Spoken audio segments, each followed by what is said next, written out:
Today, we dive into the long history of Waterdeep, one of the largest cities of Faerun, and certainly the largest, most influential city on the Sword Coast in the current decade of the late 15th century DR. This series will provide adventurers, travelers, historians, mercenaries, traders, and the curious-minded alike a comprehensive and all-encompassing view of the grand city of Waterdeep.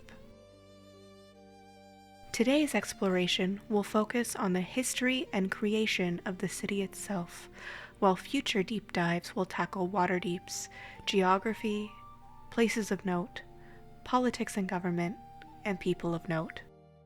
Please don't forget to press the like and subscribe button on this sending stone if you'd be interested in more guides to the Forgotten Realms. The history of Waterdeep begins long before it receives its namesake.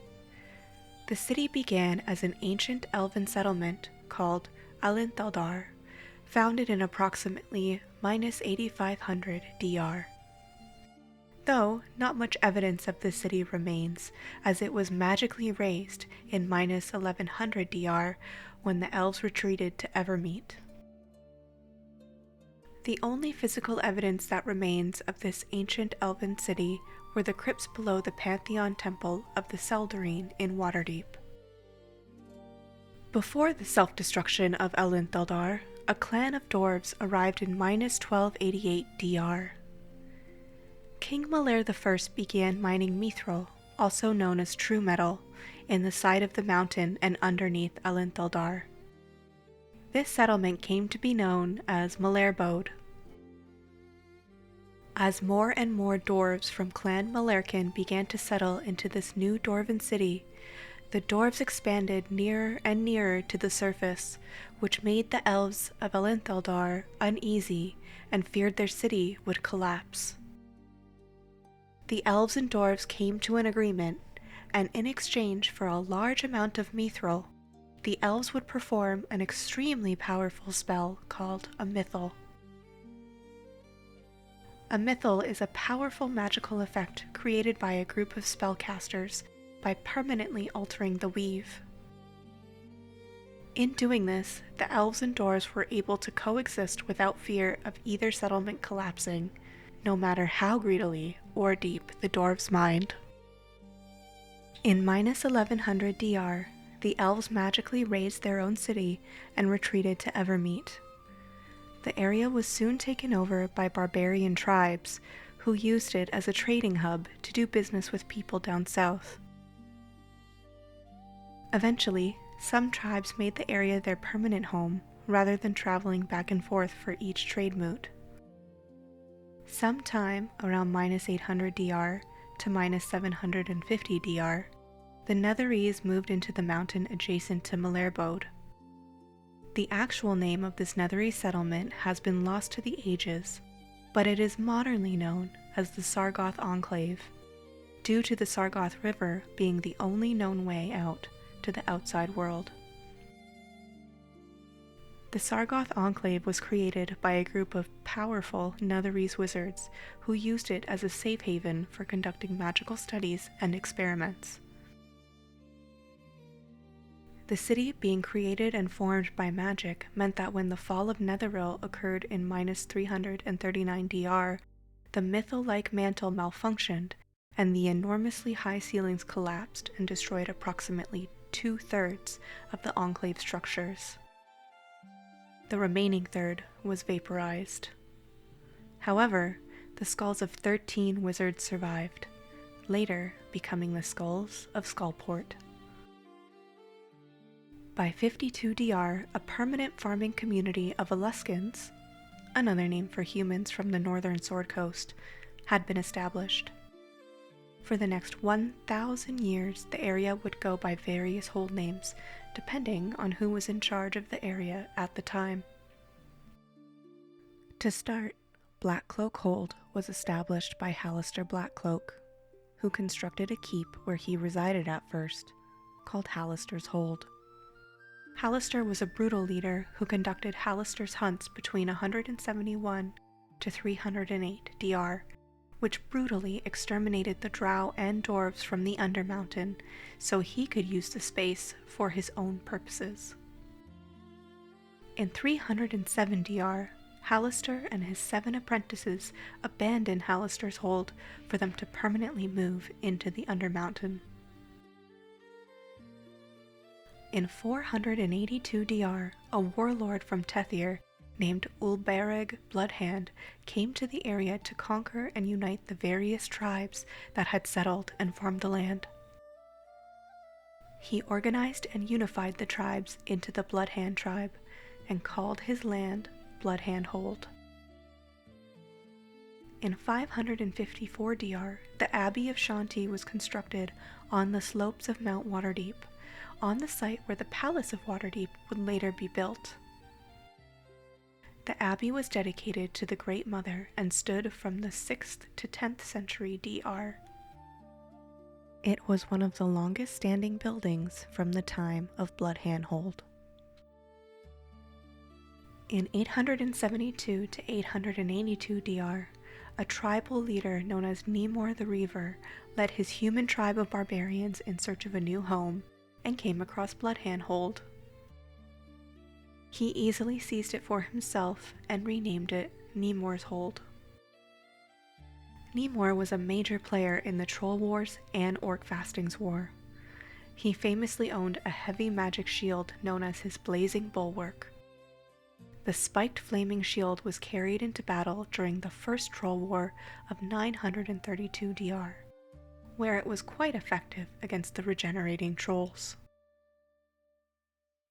Nemor and his army burned large parts of the Evermoors, purging it of all trolls. In 936 DR, the Orc armies of Uruth Ukrypt attacked Nemor's Hold, beginning the Orc Fastings War. The Orcs were initially winning the war, but the tides were turned when the Duke of Kalandor broke the Orc siege in the Battle of Burning Cliffs. Eventually, King Uruth fell in the Battle of Westwood, and the Orc shaman won shortly thereafter. Nemor survived the war, but died of old age in this year.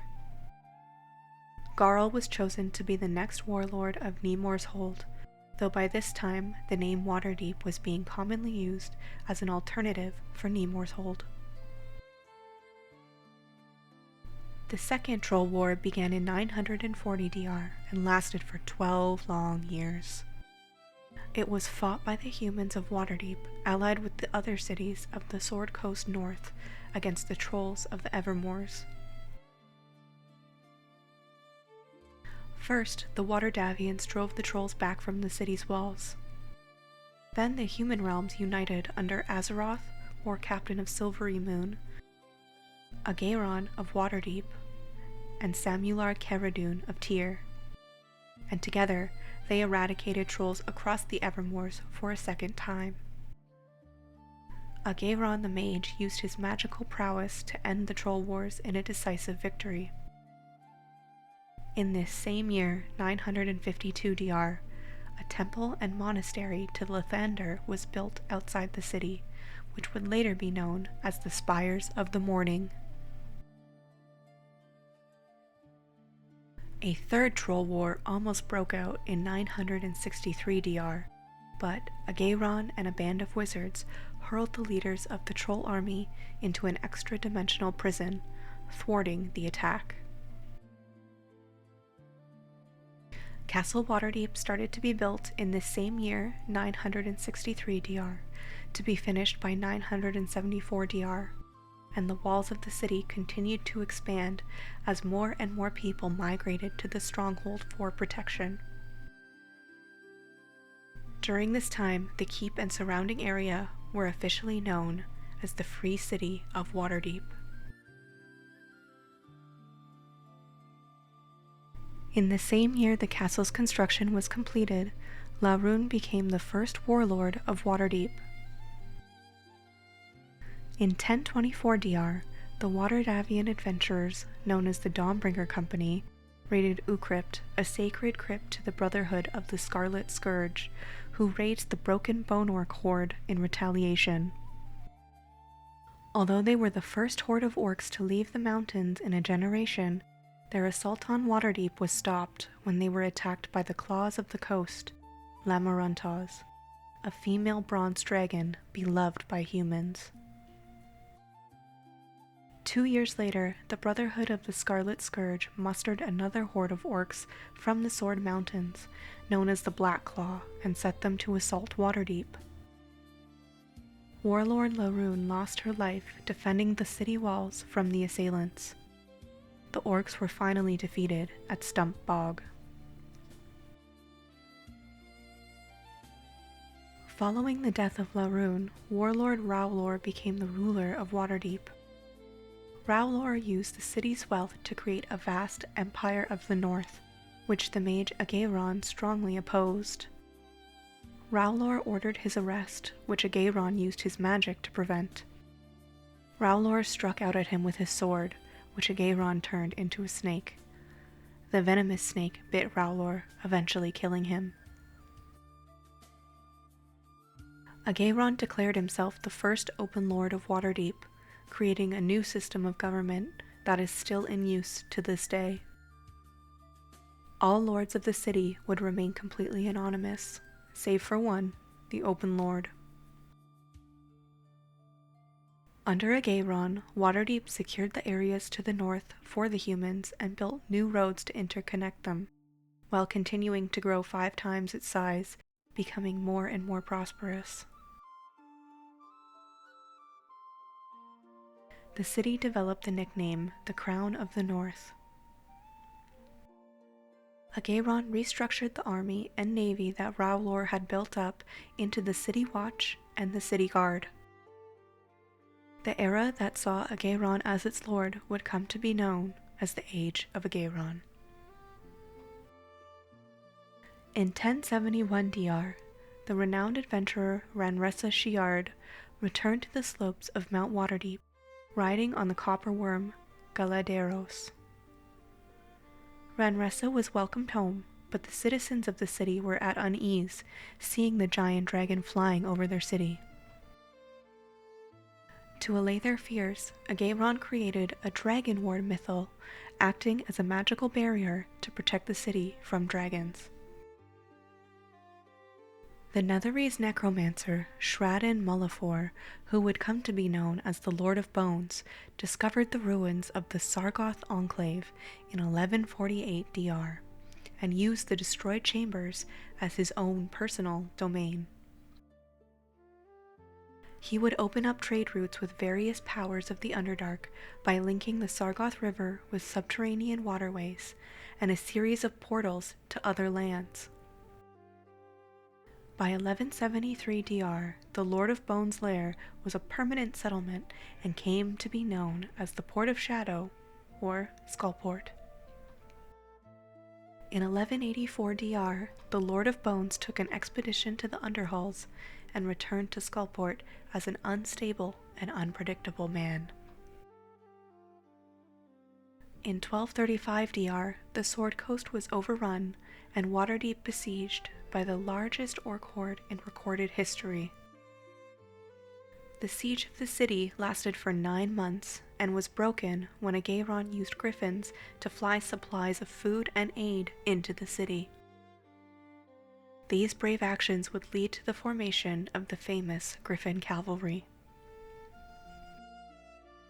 The masked Lord Kerrigan began slaying other lords of the city in 1246 DR.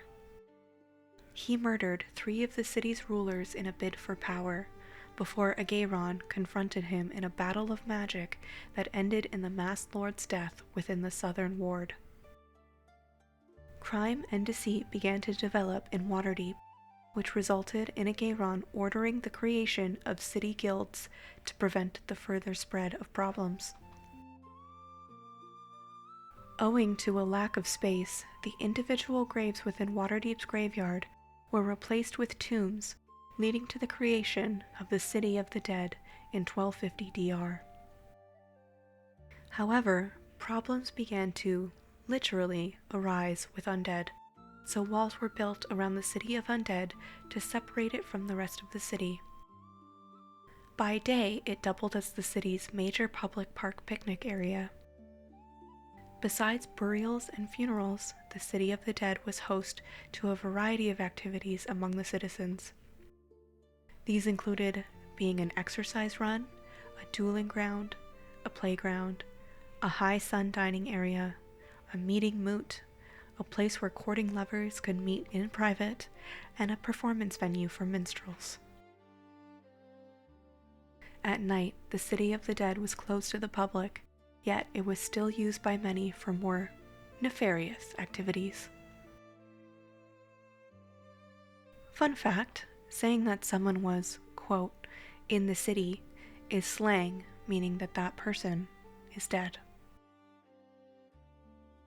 1256 DR marked a dark year for Waterdavians, with the passing of Lord Agairon. His body was ceremoniously interred within his tower. It was sealed away, protected by magic. Naturally, turmoil followed Agairon's death, and merchants bickered over who would assume power. Nothing was heard from the masked lords of Waterdeep, as most of their identities had been compromised, and they had been murdered. Only 2 masked lords survived post-Agairon's death, the woodworker Bayron and the apprentice wizard Shalarn, though they remained in hiding to protect their own lives. After 2 months, the Council of Guildmasters, who had been appointed by Agairon, took power and were in charge of the city's rule. This led to the Guild Wars. This 6-year-long period of bickering and mistrust was highlighted by violent feuds between the mercantile families at the hands of hired mercenaries. The Guild Wars ended in 1262 DR with a great amount of bloodshed within the city. Only 2 surviving guildmasters, the gem cutter Elem Zohar and shipwright Lorar Gildek, were left in positions of leadership. They agreed to rule together as Lords Magister. Despite their initial partnership, they agreed on little else. Their bickering led to continued tensions and would come to be known as the misrule of the Lords Magister. In 1273 DR, the 2 surviving masked lords, Bayron and Shalarn, concealed themselves and visited the Lords Magister, ordering them to leave the city. When they refused, Shalarn struck them down with magic and killed them both. Bayron publicly revealed his identity and assumed the role of Open Lord, reinstating the Lords of Waterdeep. In order to further prevent the discovery of the identities of the masked lords, a group of magisters named the Black Robes were instated as judges and dispensers of the law. In 1276 DR, Bayron and Shalarn had a child, a daughter named Lestin.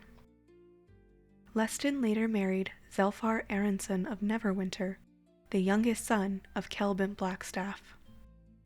Lestin and Zelfar had a son that they named Kelbin Aronson the Younger.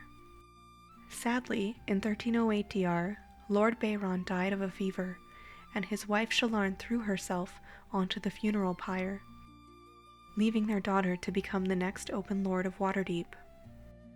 Her palace, known as Lestin's Palace, was constructed over the ruins of the Abbey of Chantilly.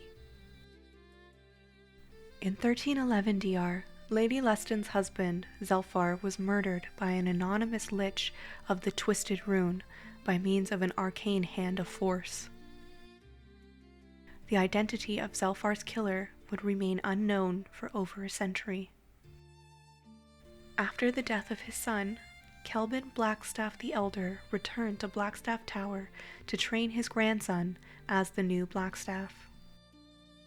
Kelbin the Younger assumed lordship over the tower, though he later left Faerun in 1321 DR to travel the plains. Kelbin the Elder continued to serve as Lord of the Tower, but was disguised as his grandson. Lady Lestin died in 1314 DR, and Pirgiron, the Paladin's son, became her successor as the next Open Lord of Waterdeep, and who was a key player during the oncoming Time of Troubles. The Time of Troubles was a cataclysmic time period in the chronology of Faerun. Taking place during the Year of Shadows, 1358 DR, the Time of Troubles was a period during which the deities of Faerun were forced to walk the earth in their mortal avatar forms. It was precipitated by an attempt by the gods Bane and Merkel. Why is it always these guys? To steal the tablets of fate from the overdeity Eo. Angry at the gods for their habitual pursuit of power and negligence toward their mortal faithful, Lord Eo relegated every god, except the guardian god Helm, who was selected to protect the gates to the heavens, to walk among their followers on Toril. Helm destroyed Mystra, the greater goddess of magic, and among the most powerful of the gods, for attempting to ascend the celestial stairway. Back in Waterdeep, some of the gods' avatars appeared. One such unknown goddess appeared, calling the faithful to her. They gathered at the house of the Moon Temple and proclaimed her to be Selûne, the Moon Maiden. However, Lord Pirgiron and the Blackstaff were wary and proposed to play good but watchful host to this goddess. At the Avatar's instigation, a mob attacked Vadra Valmayar for being an unbeliever.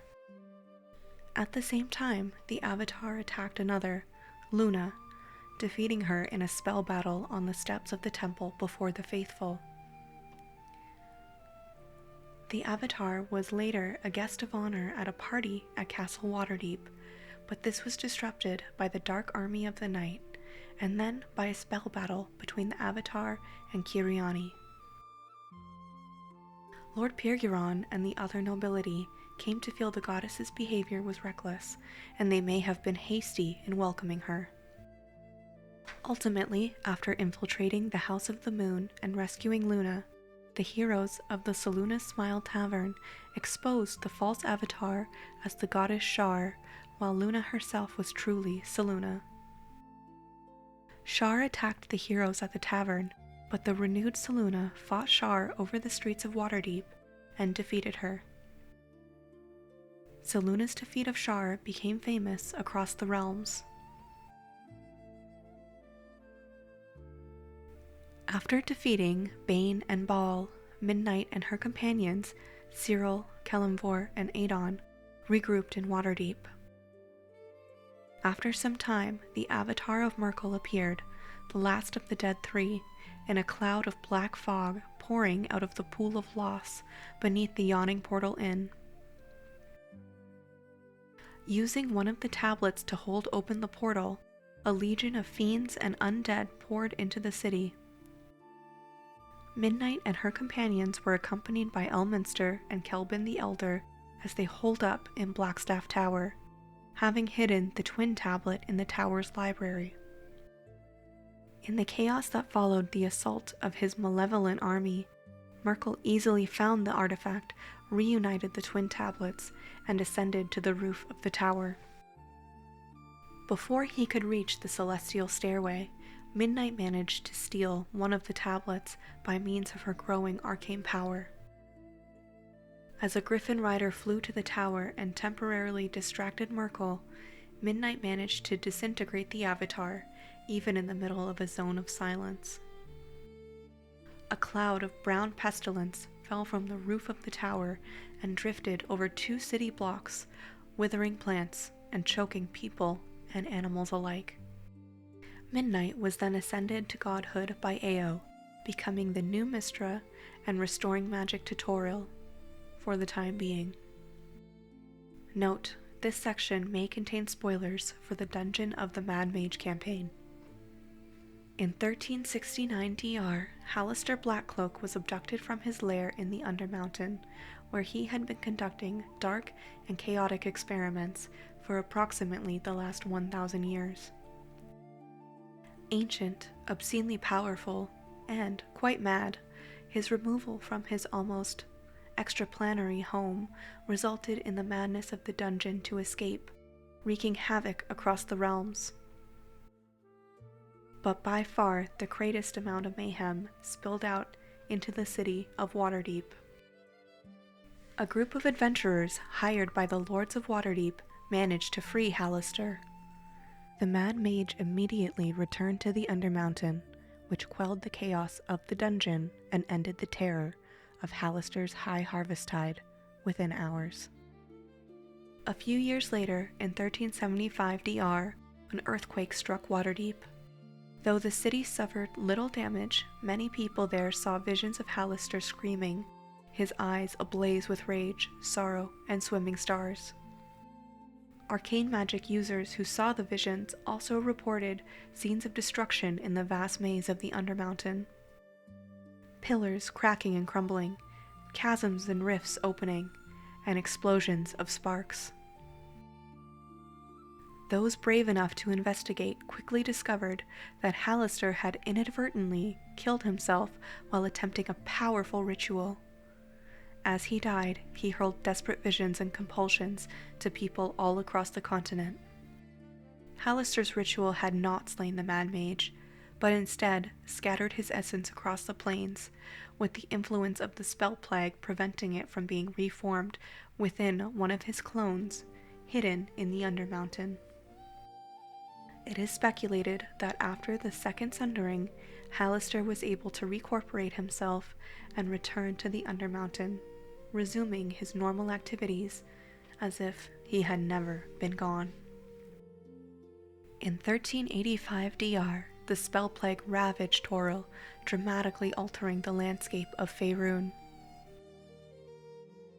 Quote, in the infamous, calamitous year of 1385 DR, a conspiracy between the goddess of darkness, Shar, and the god of trickery, Cyric, sought to end Mistress' control over the weave and influence over the realms by cravenly assassinating her. But instead of merely breaking the goddess of magic's dominance, her death threw the weave into utter chaos and collapse. Magic spells faltered or failed entirely. Countless spellcasters were killed or driven insane. End quote. Magical Histories, Volume 2, The Spell Plague. In the tumult, agents of Xanathar, the title held by the beholder leader of the Xanathar's Thieves Guild, succeeded at assassinating Open Lord Audrithra Teltorna, intending to install their puppet among the Masked Lords as her replacement. However, they overplayed their hand and their candidate was rejected by the Lords. In retribution, a flurry of assassinations among the Lords occurred, urging the Lords to hire their own assassins to take down as many Xanathar agents as possible. They succeeded so well that Xanathar decided to retreat to the shadows, rebuilding its network with slow care and keeping well away from the Masked Lords until a new Xanathar succeeded to the title. The Masked Lords endured a little more than 3 months without an Open Lord, until the ravages of the spell plague demanded that their appointed spokesperson, Watchlord Fullandera Vanter, be adopted as the new Open Lord. Fullandera was streetwise and no-nonsense, and most loved her because she stood for equality of treatment under city laws and policy, for both the high and the low. This same quality made her detested by the nobles, and they tried to arrange many accidents for her. By 1395 DR, the majority of the effects of the spell plague had come to an end, and most arcane magic had returned to a semblance of normality, with a handful of major changes to the way spells were cast. The spell plague officially ended in 1480 DR with Mystra's return. The weave was resurrected by the goddess, and magic became what it was before the spell plague, though some areas with lingering effects from it remained. In response to increasing dragon and cultist activity, the Council of Waterdeep was formed in 1489 DR, bringing together representatives of realms from across the Sword Coast. The threat of the Cult of the Dragon was driven home when Mass Lord Arthagast Ulbrinter was assassinated, though it inspired more resolve than fear. In the midst of these events, Open Lord Daggelt Neverember was ousted by a vote of the Lords of Waterdeep, and he was replaced by the current Open Lord, Laeral Silverhand. Although Waterdeep was largely spared due to its dragon ward, the field ward was still burned to ashes by dragon attacks, displacing huge numbers of people.